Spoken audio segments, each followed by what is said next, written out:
આજે આપણે દાળવડા બનાવીશું. તેના માટે આપણે પહેલાં દાળ પલાળીશું. હું 4 વ્યક્તિનું બનાવું છું એટલે 4 વાટકી દાળ લઉં છું અને તેને 4 કલાક માટે પલાળી રાખવાની છે અને પછી આપણે ક્રશ કરીશું. આપણે હવે તેને વોશ કરી દઈશું. હવે આપણે તેને 3-4 વાર વોશ કરી દઈશું.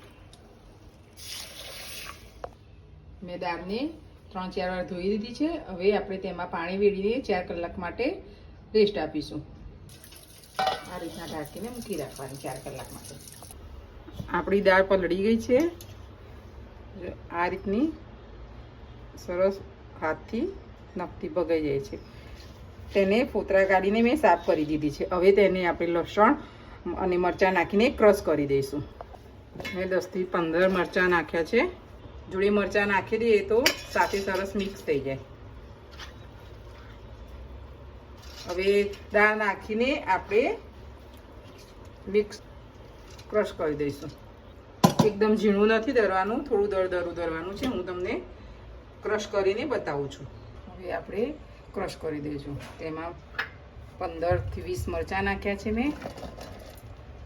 2 ફેરવા જેટલું લસણ થોડું છે મેં. આમાં લસણ ચડિયાતું હોવાથી દાળવડા ટેસ્ટી થાય છે. હવે આપણે બધું ક્રશ કરી નાખીશું અને ક્રશ કરતી વેળા પાણી નથી વેડવાનું, કારણ કે આપણી દાળ સરસ પલળી છે. ક્રશ કરીને હું તમને બતાવું. આ દરદરું દરવાનું છે, એકદમ ઝીણું નથી દરવાનું.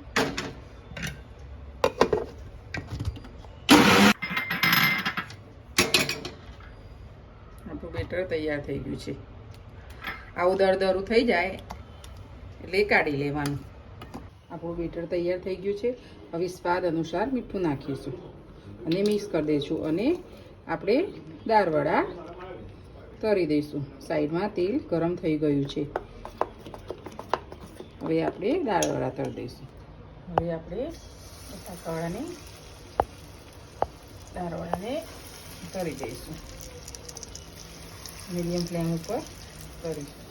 આપણા દાળવડા તૈયાર થઈ ગયા છે.